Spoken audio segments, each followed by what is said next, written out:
bisa dijelasin sempat kena dampak akibat live TikTok ditiadakan dulu sementara akibat suasana tidak kondusif. Nah itu jelas dong pastinya mengganggu dirimu yang suka live juga di TikTok ya. Seperti apa tuh dampaknya? Dampaknya kan karena kemarin aku sempat training dan ke Cina untuk melakukan siaran live bersama agensi di Cina yang semua disupport sama live-nya si Hitam itu. Gitu. Jadi tim Ketok Indonesia itu memilih beberapa creator untuk dikirim ke sana di tanggal 1 sampai 9 Agustus. Makanya aku di China tuh kemarin live-nya. Nah, berarti kan udah kebentuk tuh penjualan gitu ya. Sehari itu aku bisa jual 200 pasang sepatu. Kebetulan pasar aku itu di Ketok itu ke fashion. Jadi sepatu itu lagi banyak banget yang check out. Jadi pas waktu TikTok live itu di off kan itu sangat berdampak buat aku dan brand. Gitu. Jadi kasihan juga brandnya yang benar-benar udah ngejadwalin aku live itu di peak day. Peak day itu kan pasti di awal-awal. Ini mau masuk peak day gajian sale gitu kan. Tertunda gara-gara itu. Jadi kena dampak. Dan yang bikin ngenesnya lagi adalah pasar udah kebentuk, traffic sekarang kan bos kita nih traffic bukan orang, sistem perangkat. Jadi kalau udah kelamaan off otomatis untuk live lagi kita harus narik lagi penonton gitu kan, itu sistem kayak restart gitu ya. Iya, jadi algoritmanya berantakan lagi. Tapi so far nih kan hari ini semalam aku udah coba ngecek live tapi live tanpa keranjang, penontonnya belum balik. Biasanya sekali aku live itu bisa 5.000 7.000 stay, tapi kemarin pas balik cuman 80 100. Jadi kayak belum bisa buat jualan karena mungkin sempat dimatiin ya. Ada pengaruh pasti ya, kalau yang ngerti sistem perangkat gitu ada gangguan jadinya. Jadi ya udahlah, aku cuman bisa istighfar aja dan berzikir supaya semua normal kembali. Karena kasihan juga brand ya, brand udah percaya sama aku juga hidup dari situ. Karena commission per sale-nya sangat-sangat lumayan untuk kita para emak-emak yang cari jajan tambahan. Bahkan yang tadinya itu sebenarnya afiliator itu side hustle bisa jadi income utama kita gitu. Jadi menurut aku kayak UMKM, seller, dan afiliator, host streamer itu kena dampaknya luar biasa. Oke, kalau ngomongin bicara kerugian secara materinya sendiri, nilainya berapa tuh kalau taksiran dari lihat GMV ya. GMV itu kayak omsetnya itu bisa 30 juta per hari. Iya, karena kan aku siarannya bisa 3, 4, 5 jam, bahkan sampai 6 jam. Nah, GMV itu kan adalah real time ya. Omset real time-nya, siapa yang check out gitu. Jadi ya karena di offin ya berapa hari ya waktu itu off ya, aku lupa. Ya 5 hari ya, 4 hari ya 30 kali 4 aja. Itu luar biasa dong, artinya kamu sendiri kan pasti punya pegawai juga ada.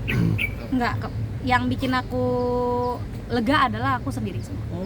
Jadi co-hostnya keluarga, adminnya keluarga, jadi terbantu. Dan pas waktu Ketok itu berhenti juga aku masih bisa ke platform lain yang ada affiliate juga.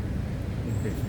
Jadi kamu sendiri saat ini pas sudah akhirnya pemerintah pihak TikTok sendiri udah ngebuka lagi untuk live, itu gimana, artinya udah kembali normal lagi atau seperti itu?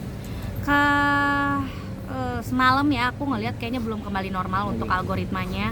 Jadi makanya sekarang ini kenapa aku buru-buru pulang, karena yang brand-brand tersebut yang kemarin tertunda itu udah suruh aku live lagi, Kak Cika coba lagi untuk ngecek lagi algoritmanya, untuk ngecek lagi CPS-nya, untuk ngecek lagi penjualannya.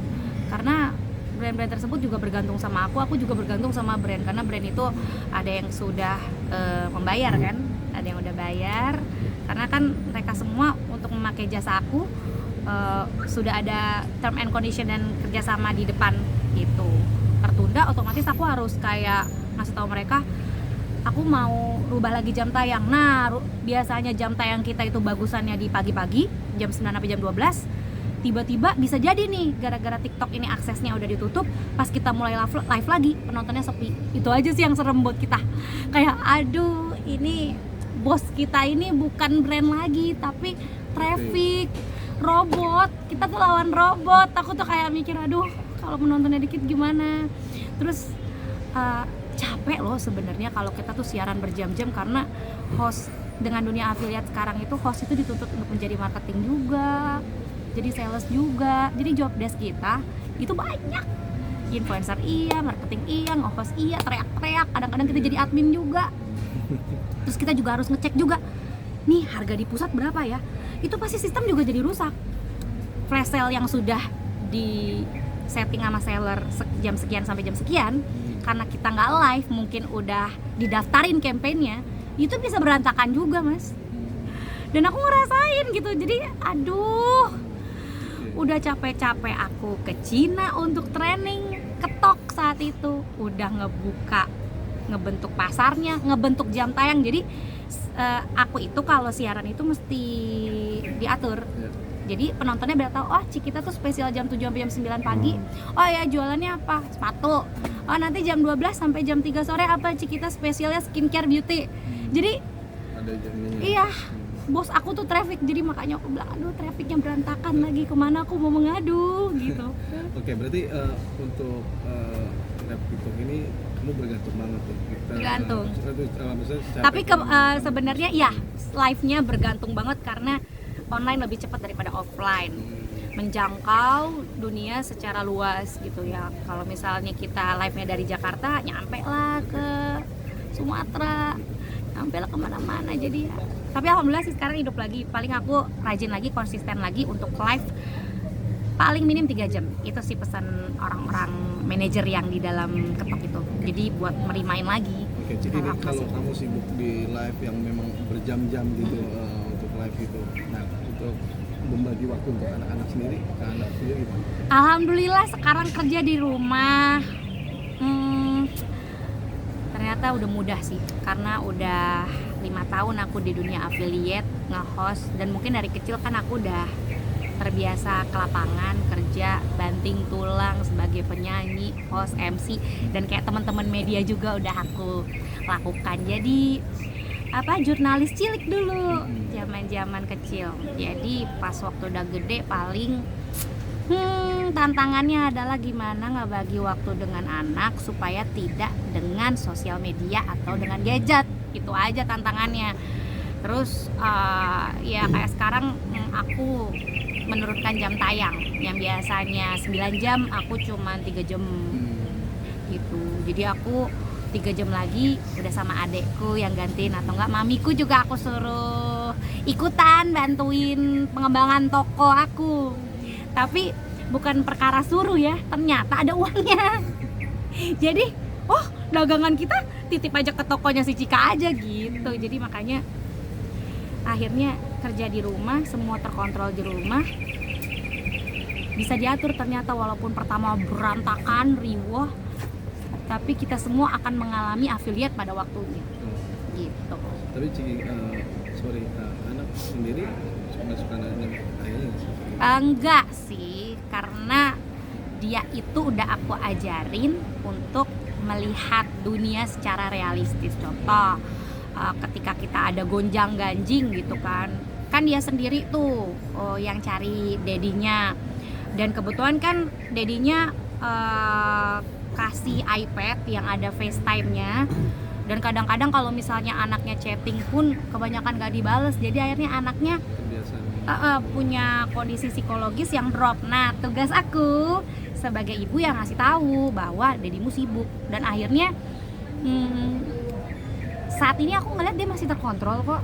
Javier masih terkontrol. Justru yang kita kecewa ya gitu, harusnya dari ayahnya setidaknya antar sekolah, jemput sekolah, karena kan dari Karawaci ke rumah aku tuh deket banget, paling cuma 30 menit udah gitu. Tapi nggak dilakukan. Karena apa?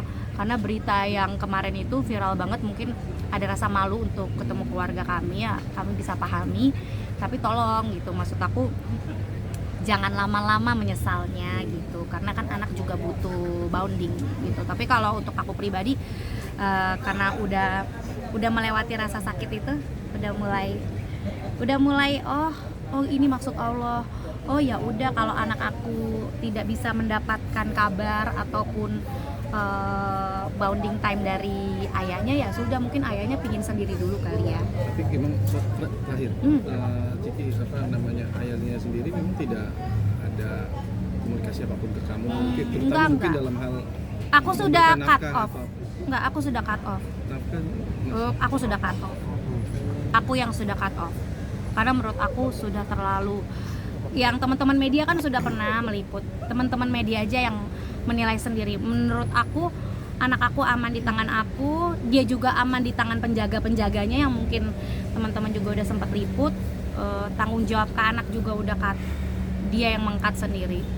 Ya udah, jadi menurut aku cut off dulu sementara, nanti suatu saat bisa ketemu di kesempatan yang baik gitu. Jadi kita fokus untuk perpisahan ini tanpa melibatkan anak gitu. Tapi kenyataannya dia sendiri yang takut ketemu sama kita gitu. Mungkin udah merasa tidak baik, udah merasa nggak pantas. Biasanya kan dia begitu. Jadi kita seiring berjalannya waktu udah mulai memaafkan nih yang tadinya sempat high tension gitu ya. Tapi sekarang aku udah mulai kayak gitu doang ternyata rasa sakitnya gitu, lewat ternyata. Oh, diperlihatkan Allah nih bahwa dia mengaku salah nih, kenapa dia nggak mau muncul lagi, kenapa dia tidak mau minta maaf sejak kasus video tersebut gitu. Jadi mereka mungkin sudah mengakui kalau mereka salah. Jadi udah tenang aja, aku udah nggak mau memperpanjang, jadi tinggal prosesnya aja nanti di persidangan tanggal 9. Mbak, soal laporan di Tangerang, Wah, aku nggak tahu itu, katanya laporin juga gitu. nggak tahu kelanjutannya gimana. Negara lagi kayak begini, jadi ya udahlah, fokus aja sama negara, karena aku juga nggak dapat report apa-apa. Berarti dengan kata lain itu tidak dilanjutkan atau mungkin memang tidak memenuhi. Laporannya tidak memenuhi, mungkin ya menurut aku, karena aku sampai saat ini menjalani hidup aman-aman aja. Justru dia yang sebagai ayah nih kemana gitu aja. Berarti sidang tanggal 9? 9 itu pembuktian sama menghadirkan saksi-saksi. Semoga hari itu juga ketok palu ya teman-teman. Saksi dari Mbak apa? Saksinya dari Mbak apa dari pihak Indra? Dari aku dong, kan aku yang menggugat. Kalau pihak dia 3 kali kan nggak datang, jadi itu bisa, mudah-mudahan fair stake teman-teman. Jadi aku bisa menjalani hidup lagi dengan baik. Satu lagi Mbak, Apa? Pernah dikasih nafkah nggak sih Mbak? Enggak. Enggak. Sama sekali. Enggak. Sejak udah berapa bulan? Aduh, tanya aja sama dia lah. Sekarang kita lagi fokus untuk merapikan semua efek yang dia lakukan. Jadi ya udah, kita nggak mau lagi perang-perang.